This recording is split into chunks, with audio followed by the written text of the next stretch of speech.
Hello friends, എല്ലാവർക്കും good morning. അപ്പോൾ എല്ലാവർക്കും എന്തൊരു അത്യുഗ്രൻ വിശേഷത്തിലേക്ക് തന്നെ സ്വാഗതം. അങ്ങനെ നമ്മുടെ അനിയാണ് കാണിക്കുന്നത്. അനിയാണെങ്കിൽ ആകെ ടെൻഷൻ അടിച്ച് ഇങ്ങനെ ഇരിക്കുക. അപ്പോഴത്തേക്കും നമ്മുടെ നവീൻ്റെ കോള് വരിക. നവീൻ്റെ കോള് വന്നത്, ഷോ ഇവൻ ഉറങ്ങിയില്ലേ, ഇവനാണെങ്കിൽ വെറുതെ വിളിച്ചുകൊണ്ടിരിക്കുകയാണല്ലോ, എൻ്റെ പെണ്ണിനോട് ഞാൻ എങ്ങനെയാ അവന് നിന്നെ ഇഷ്ടമാണെന്ന് പറയുന്നത്, ഈശ്വര ഞാൻ ഇനി എന്ത് ചെയ്യും എന്നൊക്കെ ആലോചിച്ചുകൊണ്ട് അനി ആകെ ടെൻഷൻ അടിച്ച് ഫോൺ എടുത്തു. ഹലോ നവീൻ, എടാ എന്തായടാ? എന്താവാനാടാ, ഞാൻ പറഞ്ഞില്ലേ, ഞാൻ പറയാം, നീ എനിക്ക് ഇത്തിരി സാവകാശം താ, അവള് നമ്മുടെ ബെസ്റ്റ് ഫ്രണ്ട് അല്ലേടാ. അങ്ങനെയുള്ളപ്പോ എടുത്തോ പിടിച്ചോ എന്ന് പറഞ്ഞ ഈ കാര്യം ഞാൻ അങ്ങോട്ട് പറഞ്ഞ അവളുടെ ഫ്രണ്ട്ഷിപ്പ് ചിലപ്പോൾ കട്ടായിപ്പോയി എന്ത് ചെയ്യും? അങ്ങനെയൊന്നും സംഭവിക്കില്ല. എടാ, ഒരാളോട് ഇഷ്ടം തോന്നുന്നത് അത്ര വലിയ തെറ്റൊന്നുമല്ല. ഇപ്പൊ ഞാൻ അവളെ നേരിട്ട് കയറി കെട്ടിപ്പിടിക്കും ഉമ്മം കൊടുക്കുകയൊന്നും ചെയ്തില്ലല്ലോ. നിന്നോട് സഹായം ചോദിച്ചു, നീ എനിക്ക് അവളെ ഇഷ്ടമാണ്, അവൾക്ക് എന്നെ ഇഷ്ടമാണോ എന്നൊന്ന് ചോദിക്കാൻ പറഞ്ഞു. അത് ഇത്ര വലിയ തെറ്റാണോ? എടാ, ഒരാളുടെ മനസ്സിലൊരു ഇഷ്ടമുണ്ട്. ആ ഇഷ്ടം ഒരാളോട് തുറന്നു പറയുമ്പോഴാണ് അത് വേണോ വേണ്ടയോ എന്നൊക്കെ തീരുമാനമാവുന്നത്. അല്ലാതെ നീ പറയുന്നത് പോലെ ഇങ്ങനെയൊക്കെ ചെയ്താലേ ഒരു ഇതില്ലടാ. പറയടാ, ഹെൽപ്പ് ചെയ്യടാ. ശരി, ഞാൻ വിളിച്ച് പറയാം, നീ എനിക്ക് കുറച്ച് സാവകാശം താ. ശരി, പതുക്കെ മതി. എന്തായാലും നീ ഇപ്പൊ തിരക്കിലാടോ അനി? അതേടാ, കുറച്ച് തിരക്ക. ഏട്ടൻ സ്ഥലത്തില്ലാത്തതുകൊണ്ട് എല്ലാ കാര്യങ്ങളും എന്നെ ഏൽപ്പിച്ചിരിക്കുന്നേ, അതുകൊണ്ട് എല്ലാം ചെയ്യണം. സാരമില്ല, നിന്റെ തിരക്കൊക്കെ കഴിഞ്ഞിട്ട് മതി, നീ പതുക്കെ വിളിച്ചു പറഞ്ഞാൽ മതി. എന്നാ ശരിയടാ, ഗുഡ് നൈറ്റ് എന്നും പറഞ്ഞുകൊണ്ട് നവീൻ ഫോൺ കട്ട് ചെയ്ത. ഷോ, വല്ലാത്തൊരു ടെൻഷനാണല്ലോ. ഇനിയിപ്പോൾ എന്ത് ചെയ്യും? എല്ലാം കൊണ്ടും മനസ്സിനൊരു സമാധാനമില്ല. എൻ്റെ പെണ്ണിനെ കൊണ്ട് ഞാൻ എങ്ങനെയാ പറയുന്നത് നവീന് നിന്നെ ഇഷ്ടമാണെന്ന്? ഈശ്വര, ഇനി അവൻ നന്ദുവിനെ അങ്ങനെ വിളിക്കുവോ എന്നൊക്കെ ആലോചിച്ചുകൊണ്ട് നമ്മുടെ അനിക്ക് മനസ്സമാധാനം പോയി. ഈ സമയം നന്ദു ഫോൺ വിളിക്കുക. ഹലോ നന്ദു, എടാ നീ കിടന്നില്ലേ? ഇല്ലടി, കിടക്കാൻ പോവുക. ഞാനിങ്ങനെ നാളത്തെ കാര്യങ്ങൾ ഓരോന്ന് ആലോചിച്ചിരിക്കുമായിരുന്നു. എന്ത് കാര്യം? ഒന്നുമില്ല, ആദർശേട്ടൻ ഇവിടെ ഇല്ലല്ലോ. ആദർശേട്ടൻ ഇല്ലാത്തതുകൊണ്ട് പല കാര്യങ്ങളും നോക്കി നടത്തണമല്ലോ, ആ ടെൻഷനാ. കൂടുതൽ ഉത്തരവാദിത്തങ്ങൾ നിന്റെ കയ്യിലേക്ക് കിട്ടിക്കൊണ്ടിരിക്കുക. ആ സമയത്ത് എല്ലാ ഉത്തരവാദിത്വവും തലയിൽ വെച്ചുകൊണ്ട് നടക്കാതെ മനസ്സ് കൂളായിട്ട് എല്ലാം ചെയ്തു തീർക്കാൻ നോക്കണം. ആദർശേട്ടനെ പോലെ മിടുക്കനായിട്ട് നടക്കണം. അതൊക്കെ ഞാൻ ഏറ്റു. അതെ, എന്തായാലും ഇനിയിപ്പോൾ നല്ല സുഖമായിട്ട് കിടന്നുറങ്ങിക്കോ. നീ എന്നെക്കുറിച്ച് ആലോചിക്കുമായിരുന്നു നന്ദു. പിന്നെ അല്ലാതെ ഞാൻ നിന്നെക്കുറിച്ചും നീ എന്നെക്കുറിച്ചും രണ്ടുപേരും മാറി മാറി ആലോചിച്ച സമയത്താണ് വിളിച്ചത് എന്നൊക്കെ പറഞ്ഞുകൊണ്ട് അരീകരെ നിൽക്കുക. ഈ സമയത്ത് നമ്മുടെ നന്ദു ഓരോന്ന് ആലോചിച്ചുകൊണ്ട് നിൽക്കുക. അപ്പോഴത്തേക്കും എടാ അനി, എന്തായാലും നിന്റെ ആദർശേട്ടൻ ഒരു തെറ്റുകാരനുമല്ല, വളരെ നല്ല മനുഷ്യനാണ്. അതുകൊണ്ട് ആദർശേട്ടൻ്റെ ജീവിതം ഇന്ന് നല്ല നിലയിലെത്തി നിൽക്കുന്നത്. അത് കേട്ടതും നമ്മുടെ അനി, എൻ്റെ ആദർശേട്ടൻ നല്ലവനാ നന്ദു, അതെനിക്കറിയാം. ആദർശേട്ടൻ നയനേച്ചി ഒരു തെറ്റും ചെയ്തിട്ടില്ല. പക്ഷേ ഇന്ന് എനിക്കെന്തായാലും ഈ അധികാരം തന്നതിൽ അബിക്ക് ഭയങ്കര ടെൻഷനുണ്ട്. അബി, നീ അധികാരം കിട്ടിയതിൻ്റെ പേരിൽ അപ്പം തന്നെ അധികാരം എടുത്ത് അബിയെ തുരത്തിയില്ലേ? അതിനിപ്പോൾ ഏറ്റവും കൂടുതൽ പകരം വീട്ടിക്കൊണ്ടിരിക്കുന്നത് നിന്റെ ചേച്ചിയാ, നിന്റെ നവ്യേച്ചി. അതെനിക്ക് അറിയാനേ. ചേച്ചിക്ക് ഇപ്പം സത്യങ്ങളൊന്നും അറിയില്ലല്ലോ. പക്ഷെ നീ നോക്കിക്കുവാനേ, ഒരു ദിവസം എല്ലാ സത്യങ്ങളും മനസ്സിലാവുമ്പോൾ ചെയ്ത തെറ്റുകളെല്ലാം ഓർത്ത് ചേച്ചി പശ്ചാത്താപിക്കും. അന്ന് മറ്റുള്ളവരുടെ മുൻപിൽ, അതായത് മുത്തശ്ശൻ്റെ മുത്തശ്ശിയുടെ ഒക്കെ കാൽക്കലിൽ വീണ് ചേച്ചി മാപ്പ് പറയും. ചേച്ചിയുടെ സ്വഭാവം എനിക്ക് നന്നായിട്ട് അറിയാം. ഇപ്പൊ ചേച്ചി കഥയറിയാതെയാ ആട്ടം കാണുന്നത്. എന്തായാലും കളിക്കട്ടെ. എത്രത്തോളം ചേച്ചിക്ക് പ്രതികാരം ചെയ്യാൻ പറ്റുമോ അത്രത്തോളം ചേച്ചി പ്രതികാരം ചെയ്യട്ടെ. നമുക്ക് നോക്കാം കാര്യങ്ങളുടെ പോക്ക് എങ്ങോട്ടാന്ന് എന്നൊക്കെ പറഞ്ഞുകൊണ്ട് നമ്മുടെ നന്ദു ഇങ്ങനെ നിൽക്കുക. എന്നാൽ ശരിയടാ, നീ കിടന്നോ, ഗുഡ് നൈറ്റ് എന്നും പറഞ്ഞുകൊണ്ട് ഫോൺ കട്ട് ചെയ്യാണ്. അപ്പോഴത്തേക്കും പിന്നീട് നമ്മുടെ അനി ആലോചിക്കുക. ഞാൻ ഓർത്തപ്പോൾ തന്നെ അവൾ എന്നെ വിളിച്ചു. അവൾ ഒരിക്കലും നവീനെ സ്നേഹിക്കില്ല എന്നുള്ള ഒരു ഉറപ്പാണ്. ഇനി ഞാൻ ആ കാര്യം അങ്ങനെ പറഞ്ഞാൽ എന്നോടുള്ള ഇഷ്ടം മാറി അവളിനി നവീനെ സ്നേഹിക്കാൻ തുടങ്ങും. എൻ്റെ നന്ദു അങ്ങനെ ഒരു പെണ്ണല്ല. എന്നെ അവൾ സ്നേഹിക്കുന്ന ആത്മാർത്ഥമായിട്ടാ. അങ്ങനെ ഉള്ളപ്പോൾ അവൾ നവീൻ്റെ പിന്നാലെ പോകുമോ? ഉള്ള സമാധാനം പോയി, ഉറക്കവും പോയി എന്നൊക്കെ ആലോചിച്ചുകൊണ്ട് നമ്മുടെ അനി ഇങ്ങനെ കിടക്കുക. ഈ സമയം ആദർശിനെയാണ് കാണിക്കുന്നത്. ആദർശ് ഫോൺ എടുത്ത് നയനെ വിളിക്കുക. ഹലോ ആദർശേട്ടാ. നയനെ, നീ എന്നെക്കുറിച്ച് ആലോചിച്ചിരിക്കുമായിരുന്നോ?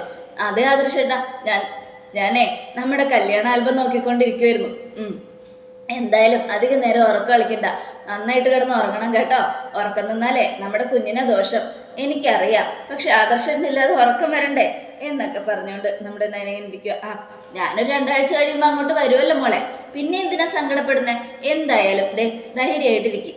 എന്തൊക്കെ സംഭവിച്ചാലും ശരി, ഞാനേ 2 ആഴ്ച കഴിയുമ്പോഴത്തേക്കും എല്ലാ പണിയും തീർത്ത് എൻ്റെ മോളുടെ അടുത്തേക്ക് ഓടി വന്നിരിക്കും. എന്താ പോരെ, മതി, അത്രയും മതി എന്നൊക്കെ പറയാ. അവിടെ പ്രശ്നമൊന്നുമില്ലല്ലോ അല്ലേ ആദർശേട്ടാ? എന്ത് പ്രശ്നം? ഇവിടെ നമ്മുടെ ഏരിയ നിറയുണ്ട്, നമ്മുടെ ആൾക്കാരും ഉണ്ട്, നമ്മൾ അറിയാവുന്നവരും ഉണ്ട്. അതുകൊണ്ട് നമുക്കിവിടെ പ്രത്യേകിച്ച് മുത്തശ്ശന്റെ പേര് പറഞ്ഞ ഇവിടെയുള്ളവരൊക്കെ നമ്മളെ സല്യൂട്ട് ചെയ്യും. അത്രയ്ക്ക് മുത്തശ്ശൻ ഇവിടെ ഫേമസാ എന്നൊക്കെ പറഞ്ഞുകൊണ്ടിരിക്കുക. എന്നാൽ ശരി ശരി മോളെ, നീ കിടന്നോ, ഗുഡ് നൈറ്റ് എന്നും പറഞ്ഞുകൊണ്ട് ഫോൺ കട്ട് ചെയ്യുക.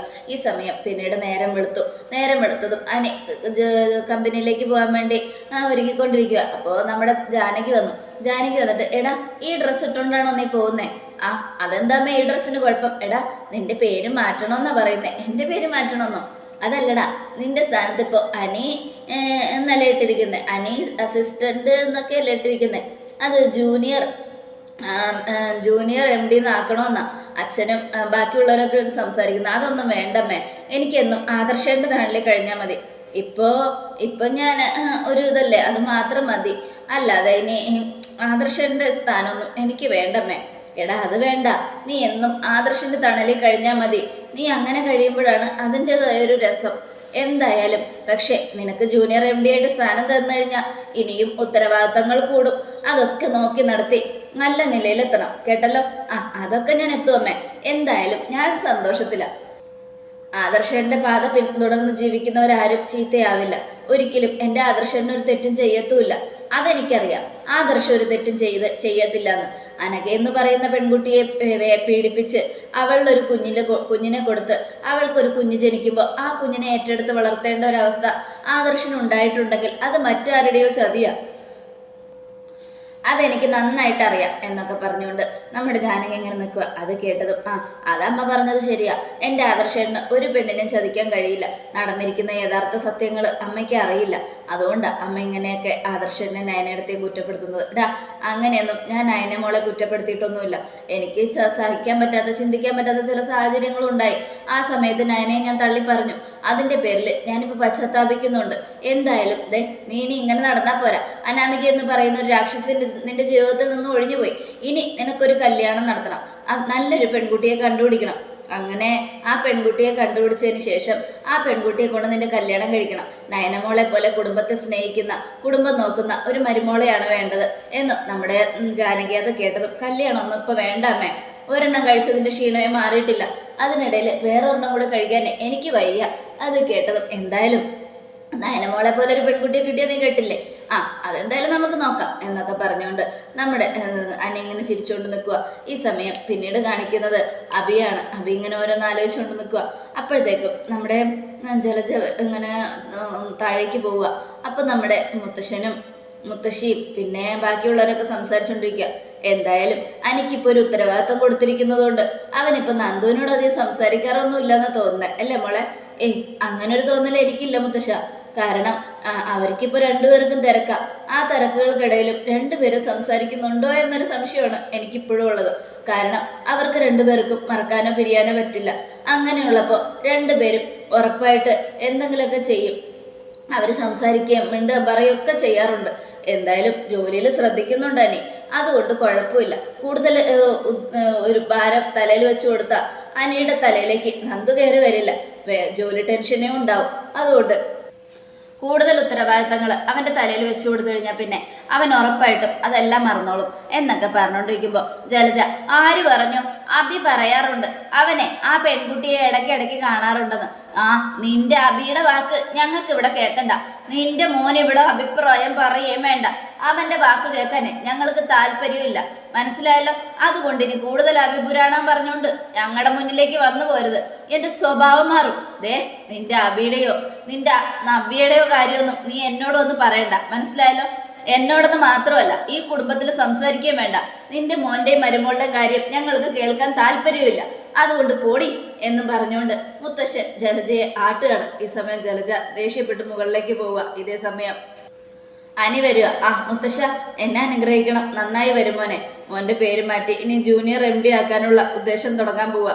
അത് കേട്ടതും ജൂനിയർ MDയോ? അതൊന്നും വേണ്ട മുത്തശ്ശ. ആര് പറഞ്ഞു അതൊന്നും വേണ്ടെന്ന്? അതൊക്കെ നടക്കും. എല്ലാം കൊണ്ടും മോൻ ഇനി വലിയ ഉയരങ്ങളിലെത്തണം. ആദർശ് മോനെ പോലെ കൂടുതൽ ഉത്തരവാദിത്തങ്ങൾ നിന്റെ കയ്യിലേക്ക് വെച്ച് തരും. ആദർശ് നോക്കി നടത്തുന്നത് പോലെ നീയും നോക്കി നടത്തുന്നുള്ള പൂർണ്ണ വിശ്വാസവും ഞങ്ങൾക്കുണ്ട്. അതുകൊണ്ട് എല്ലാം കൊണ്ടും നീ ഇനി സന്തോഷവാനായിരിക്കണം എന്നും പറഞ്ഞുകൊണ്ട് മുത്തശ്ശനും മുത്തശ്ശിയും നമ്മുടെ അനിയെ അനുഗ്രഹിക്കണം. ബാക്കി എല്ലാവരും അനുഗ്രഹിക്കുക. എന്നാൽ ഞാൻ ഇറങ്ങട്ടെ മുത്തശ്ശ, സന്തോഷമായിട്ട് പോയിട്ട് വാ മോനെ. അങ്ങനെ അനി പോയി കഴിഞ്ഞതും എല്ലാവരും സന്തോഷമായിട്ട് ഇങ്ങനെ നിൽക്കുക. ഈ സമയം ഇത് അബിയുടെ അടുത്തേക്ക് ജലജ, നീ ഇവിടെ ഇങ്ങനെ നിന്നോ? അവിടെ എല്ലാവരും നിന്നെ കുറ്റം പറഞ്ഞുകൊണ്ട് നടക്കുക. ആ അനിക്ക് ഇപ്പൊ ജൂനിയർ MD-യുടെ സ്ഥാനമാണ് കൊടുത്തിരിക്കുന്നത്. കൊടുക്കട്ടെ അമ്മേ, ആ MD സ്ഥാനം ഇനി സ്ഥിരമായിട്ട് അവൻ ഏറ്റെടുക്കേണ്ടി വരും. ദുബായിലേക്ക് പോയവൻ ഇനി കുറച്ചു ദിവസം കഴിഞ്ഞ് വിളിക്കാതെയാവും. അപ്പോഴാണ് ഇവിടെയുള്ളവരുടെ എല്ലാവരുടെയും സന്തോഷം അങ്ങ് ഇല്ലാതാവാൻ പോകുന്നത്. ദുബായിലേക്ക് പോയവൻ വിളിക്കാതെ ആവോന്നോ? നീ എന്തെങ്കിലും ഒപ്പിച്ചിട്ടുണ്ടോമ്മേ? അതുകൊണ്ടല്ലേ പറയുന്നത്. വെറുതെ വായിലോ തോന്നിയത് ഓരോന്ന് വിളിച്ചു പറഞ്ഞ് ഒന്നും നടക്കാതെ ആവണ്ട. നമ്മൾ എന്ത് ചെയ്താലും അത് നമുക്ക് തന്നെ തിരിച്ചടിയായിട്ട് വരുന്നേ. അതുകൊണ്ട് കൂടുതൽ എന്താ ചെയ്യാൻ പോകുന്നത് നീ എന്നോടുകൂടെ പറ. വേണ്ട, അമ്മ ഇപ്പം അറിയണ്ട. അവനെ കാത്തിരിക്കുന്നത് അവിടെ ഒരു വലിയ ശത്രുവാ. നമ്മളെക്കാളൊക്കെ ശക്തി കൂടിയ ശത്രു.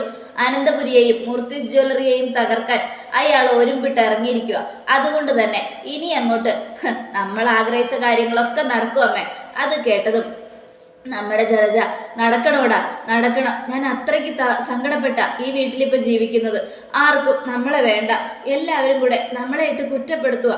നമ്മളിപ്പോൾ ഈ വീട്ടിൽ വെറും അനാഥരും മാത്രമാണ്. നോക്കിക്കോ അമ്മേ, ഈ വീട്ടിൽ നമ്മളെ പുറമ്പോക്കാക്കിയവരൊക്കെ കരയും. നവ്യ ഉള്ളതുകൊണ്ടാണ് ഇപ്പൊ നമ്മുടെ ജീവിതം മുന്നോട്ട് പോകുന്നതെങ്കിലും അവളെ കൊണ്ട് അവളുടെ ചെലവിന് നമ്മളെ ജീവിപ്പിക്കാൻ നമ്മളെ ഈ അവസ്ഥയിലാക്കിയവര് ഇവിടുത്തെ കിളവനെന്ന് പറയുന്നവനും പിന്നെ ആ കിളവിയും കൂടിയാണ്. അങ്ങനെയുള്ളപ്പോൾ എല്ലാവരും കൂടെ ചെയ്ത തെറ്റിന് അവരെല്ലാവരും അനുഭവിക്കേണ്ടി വരും. എല്ലാവർക്കും ഞാൻ നല്ലൊരു തിരിച്ചടിയാണ് കൊടുക്കാൻ പോകുന്നത്. അമ്മ നോക്കിക്കോ. ഇവിടെ ന്യൂ ഇയറിനൊക്കെ ചിലപ്പോൾ നന്നായിട്ട് കഴിഞ്ഞു പോവുമായിരിക്കാം. എന്നാൽ ന്യൂ ഇയർ കഴിഞ്ഞ് വിഷു വരുമ്പോഴത്തേക്കും പിന്നെ ആർക്കും ഒരു സമാധാനം ഉണ്ടാവില്ല. മൂർത്തിസ് ജ്വല്ലറി മൊത്തത്തിൽ അങ്ങ് തകരും. പിന്നെ ലാഭം ഒന്നും ഉണ്ടാവില്ല, നഷ്ടങ്ങൾ മാത്രം. ആ നഷ്ടങ്ങൾ നികത്താൻ ചേട്ടനും അനിയനും പരക്കം പായേണ്ടി വരും. പിന്നെ ചേട്ടനും അനിയനും സമ്പാദിച്ചു കൂട്ടിയ പേരുകളൊക്കെ ഓരോന്നോരോന്നായിട്ടില്ലാതാകും എന്നൊക്കെ പറയാ. ഈ സമയം ആകെ സങ്കടപ്പെട്ട് നമ്മുടെ ഇതെങ്ങനെ ഇരിക്കുകയാണ്. ഇതേ സമയം നമ്മുടെ അബിയുടെയും ജലജയുടെ ഒക്കെ വർത്തമാനം സംസാരമൊക്കെ ആരും കേൾക്കുന്നുമില്ല. ആരെങ്കിലും ഒന്ന് കേട്ടിരുന്നെങ്കിൽ ആ ദർശനം രക്ഷിക്കുകയും ചെയ്യായിരുന്നു. പിന്നീട് കാണിക്കുന്നത് നമ്മുടെ അനിയാണ്. അനി കാറിൽ പോയിക്കൊണ്ടിരിക്കുക. അപ്പോഴത്തേക്കും നമ്മുടെ നന്ദു ഫോൺ വിളിക്കുക. ഹലോ, എന്താടാ? അതെ ഞാനേ ഒരു കാര്യം പറയാൻ വിളിച്ചത്. പറയടി. കൺഗ്രാജുലേഷൻസ്. എന്തിന്? അത് ഏട്ടൻ കൂടുതൽ ഉത്തരവാദിത്തങ്ങൾ നിന്നെ ഏൽപ്പിച്ചില്ലേ? അതിന് ഞാനിപ്പോൾ പോയിക്കൊണ്ടിരിക്കുക. എന്നാലും ഇത്രയും കാര്യങ്ങൾ എങ്ങനെ ചെയ്തു തീർക്കുന്നവർക്കുമ്പോൾ ടെൻഷനാ. ഇനിയും കൂടുതൽ കാര്യങ്ങൾ ചെയ്യണം. എടാ, ഒരു പാർട്ടി വയ്ക്ക്, നമുക്കൊന്ന് കൂടെ നവീനേട്ടനെ വിളിച്ചോ? നവീനെയോ? എന്തിന്? നവീനെ പിന്നെ വിളിക്കണ്ടേ? നവീനേട്ടനെ മിടുക്കനായൊരു വക്കീല. നിന്നെ കേസിൽ നിന്ന് ജയിച്ചതിന് ശേഷം എനിക്ക് അയാളോട് ഭയങ്കര ആരാധനയോ? അത് നീ വിചാരിക്കുന്ന പോലുള്ള ആരാധനയൊന്നും അല്ല കേട്ടോ, പ്രേമൊന്നുമല്ല എന്നൊക്കെ നന്ദു പറയാ. അത് കേട്ടതും അങ്ങനെ ഒരു പ്രേമിക്കാൻ ഒരു അവസരം കിട്ടിയിരുന്നെങ്കിൽ നീ പ്രേമിക്കുമായിരുന്നോ? അതെങ്ങനെ പറ്റും? എൻ്റെ മനസ്സിലിപ്പോൾ നീയല്ലേ. അത് ശരിയാണ്. ഞാൻ ഇല്ലായിരുന്നെങ്കിൽ നീ ഇല്ലായിരുന്നെങ്കിൽ ചിലപ്പോൾ ഒരു കൈ നോക്കി തന്നെയായിരുന്നു. അത്രയ്ക്ക് മിടുക്കനല്ലേടാ. നവീനേട്ടനെ ആർക്കെങ്കിലും ഇഷ്ടമല്ലാതെ ആവോ എന്നും നന്ദു പറയാ. അത് കേട്ടതും എന്നാ ശരിയടി, ഞാൻ പാർട്ടി കൂടുമ്പോൾ വിളിക്കാവേ, ഞാൻ ഓഫീസിലേക്ക് പോയിക്കൊണ്ടിരിക്കുക. ശരിയടാ എന്നും പറഞ്ഞുകൊണ്ട് ഫോൺ കട്ട് ചെയ്യുക. ഈ സമയം ഈശ്വര, അപ്പം ഞാനില്ലായിരുന്നെങ്കിൽ അവൾ ഉറപ്പായിട്ടും നവീനെ കല്യാണം കഴിച്ചതന്നെ. അത് ശരിയാ അവൾ പറഞ്ഞത്. എന്തായാലും നവീനെ ഇഷ്ടപ്പെടാത്ത ആരോ ഉള്ളത് എന്നൊക്കെ ആലോചിച്ചുകൊണ്ടിരിക്കുമ്പോഴത്തേക്ക് നവീൻ്റെ കോള് വരിക. ഈശ്വര, അതേ നവീൻ. ഞാനിനി എന്താ ചെയ്യുക? ഹലോ നവീൻ. എടാ എന്താ നീ എന്തെന്നല്ലേ രാത്രി ഫോൺ വിളിക്കാതിരുന്നേ? അത് പിന്നെ ഉറങ്ങിപ്പോയടാ. പിന്നെ ഞാൻ വിളിക്കുമ്പോൾ നീ പ്രതീക്ഷയോടെയല്ലേ കാത്തിരിക്കുന്നേ? ഞാനൊന്നും പറഞ്ഞിട്ടുമില്ല. സാരമില്ലടാ, സാവകാശം മതിയെന്ന് ഞാൻ പറഞ്ഞില്ലേ. പിന്നെ എന്തായാലും എനിക്ക് വിശ്വാസമുണ്ട്. ഞാൻ ഈ ഇഷ്ടം പറഞ്ഞു കഴിഞ്ഞാൽ അവൾ എന്നെ തിരിച്ച് സ്നേഹിക്കുമെന്ന്. അതുകൊണ്ട് എനിക്ക് പേടിയൊന്നുമില്ല. എടാ, ഞാനിപ്പോൾ ജ്വല്ലറിയിലേക്ക് പോയിക്കൊണ്ടിരിക്കുന്നതിന് പിന്നെ വിളിക്കാവേ. ശരിയടാ എന്നും പറഞ്ഞുകൊണ്ട് നമ്മുടെ നവീൻ ഫോൺ കട്ട് ചെയ്യുക. ഈ സമയം അനിയാണെങ്കിൽ ഈശ്വര, ഇവന്റെ ശല്യം തുടർന്നുകൊണ്ടേ ഇരിക്കുകയാണല്ലോ, ഇനിയിപ്പോൾ എന്താ ചെയ്യുക എന്നൊക്കെ ആലോചിച്ചുകൊണ്ട് ഇങ്ങനെ ഇരിക്കുകയാണ്. ഇതേ സമയം ജ്വല്ലറിയിൽ എത്തിയതും എല്ലാവരും നമ്മുടെ അനിയെ കൈകൊട്ടി സ്വീകരിക്കുക. അതിനുശേഷം ബൊക്കെയൊക്കെ കൊടുത്തു. Congratulations sir. എന്തിന്? ഇതൊരു താൽക്കാലിക നിയമനം മാത്രമാണ് കേട്ടോ. എന്നും എൻ്റെ ഏട്ടൻ മാത്രമായിരിക്കും ഇവിടുത്തെ MD. ഇല്ല, ആദർശ് സാറാണ് ജൂനിയർ MD എന്ന് വിളിച്ചു പറഞ്ഞു കഴിഞ്ഞു. ഇനി അതിലൊരു മാറ്റം ഉണ്ടാവില്ല എന്നും പറഞ്ഞു. അതുകൊണ്ട് സാറിനിരിക്കട്ടെ ഇന്നത്തേത്. നിങ്ങളെ പോലുള്ള നല്ല സ്റ്റാഫുകളെ ഏട്ടൻ എനിക്ക് തന്നത്. അങ്ങനെയുള്ളപ്പോൾ ഇനിയും നമ്മുടെ ജ്വല്ലറി ഉയരും എന്നൊക്കെ പറഞ്ഞ് അനി ഇങ്ങനെ നിൽക്കുക. ഈ സമയം നമ്മുടെ മാനേജർ എന്നാ വരൂ സാർ അകത്തിരിക്കാം എന്നും പറഞ്ഞുകൊണ്ട് അനിയെ അങ്ങോട്ട് വിളിച്ചുകൊണ്ട് പോയി. സമയം എല്ലാവരും അവരവരുടെ ജോലി നോക്കാൻ പോകുമ്പോഴത്തേക്ക് അഭിയാണ് കാണിക്കുന്നത്. ഇനി ഒരിക്കലും സീനിയർ MD തിരിച്ചു വരില്ല, അയാൾ ഇനി അനുഭവിക്കാൻ പോകുന്നതേ ഉള്ളൂ എന്ന് ആലോചിച്ചുകൊണ്ട് അഭി നിൽക്കുകയാണ്. അതോടുകൂടെ എപ്പിസോഡ് അവസാനിക്കുകയാണ്. എല്ലാവർക്കും ഒരിക്കൽ കൂടെ നല്ലൊരു ശുഭദിനം തന്നെ ആയിക്കോട്ടെ. Thank you.